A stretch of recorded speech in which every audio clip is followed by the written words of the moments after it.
മാലിന്യ നിർമ്മാർജ്ജന പദ്ധതിക്കും പ്രാധാന്യം നൽകി കൃഷ്ണപുരം ഗ്രാമപഞ്ചായത്ത് ബജറ്റ്. വനിതാ ശിശു ശാക്തീകരണത്തിനും പശ്ചാത്തല മേഖലയ്ക്കുമാണ് ബജറ്റിൽ കൂടുതൽ ഊന്നൽ നൽകിയിട്ടുള്ളത്. 32,97,00,000 രൂപ വരവ് പ്രതീക്ഷിക്കുന്നതാണ് ബജറ്റ്. പാർപ്പിടം, കൃഷി, റോഡ് വികസനം, യുവജനക്ഷേമം എന്നിവയ്ക്ക് മുൻഗണന നൽകിക്കൊണ്ടാണ് കൃഷ്ണപുരം ഗ്രാമപഞ്ചായത്ത് ബജറ്റ് അവതരിപ്പിച്ചത്.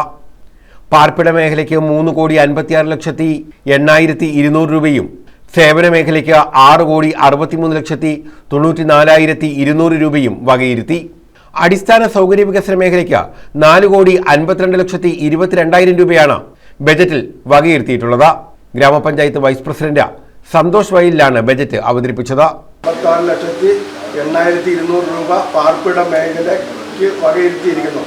ഉൽപാദന മേഖലയ്ക്ക് 92,83,840 രൂപയും സേവന മേഖലയ്ക്ക് 6,63,94,200 രൂപയും പശ്ചാത്തല മേഖലയ്ക്ക് 4,52,22,000 രൂപയും വകയിരുത്തുന്നു. ബജറ്റ് നീക്കിയിരുപ്പ് ഇനത്തിൽ 1,84,20,263 രൂപയും പ്രതീക്ഷിക്കുന്നു. ഇപ്രകാരം സമാഹരിക്കാൻ കഴിയുന്ന പരമാവധി വിഹിതങ്ങൾ സംയോജിപ്പിച്ച് ഗ്രാമപഞ്ചായത്തിൻ്റെ സമഗ്ര വികസനം ലക്ഷ്യമാക്കി സർവതല സ്പർശിയായ ബജറ്റ് തയ്യാറാക്കുന്നതിന് ശ്രമിച്ചിട്ടുണ്ട്. ഉൽപാദന മേഖലയ്ക്ക് 92,83,840 രൂപയും നീക്കിവെച്ചു. യുവജനങ്ങളുടെ ദീർഘകാല ആവശ്യമായ കളിസ്ഥലം ഒരുക്കുന്നതിന് 35 ലക്ഷം രൂപ ബജറ്റിൽ വകയിരുത്തി. കാർഷിക മേഖലയിൽ നെൽകൃഷി, ഇടവിള കൃഷി, കുരുമുളക്, വാഴകൃഷി എന്നിവയ്ക്ക് കൂടുതൽ പ്രാധാന്യം നൽകിയിട്ടുണ്ട്. അംഗനവാടികളുടെ ഭൗതിക സാഹചര്യങ്ങൾ മെച്ചപ്പെടുത്താനും ബജറ്റിൽ തുക അനുവദിച്ചിട്ടുണ്ട്.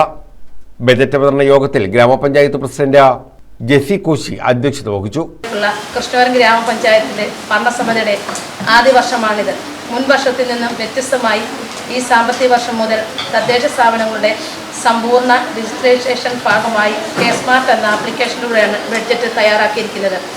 കഴിഞ്ഞ ഭരണസമിതിയുടെ വികസന കാഴ്ചപ്പാടോടുകൂടി പ്രവർത്തനഫലമായി പൊതുജനാരോഗ്യം, പൊതുവിദ്യാഭ്യാസം, പാർപ്പിടം, ദുർബല വിഭാഗങ്ങളുടെ ശാക്തീകരണം, ക്ഷേമ പ്രവർത്തനങ്ങൾ, സംഭരണത്തെ പ്രോത്സാഹനം, പരിസ്ഥിതി സംരക്ഷണം, മാലിന്യ നിർമ്മാർജ്ജനം, പശ്ചാത്തല വികസനം തുടങ്ങിയ മേഖലകളിൽ നടത്തിയ ഇടപെടലിലൂടെ സമഗ്ര വികസനം സാധ്യമാക്കുന്നതിനുള്ള പദ്ധതികൾ ആവിഷ്കരിച്ച് നടപ്പിലാക്കിയിട്ടുണ്ട്. News bureau, Kayamkulam.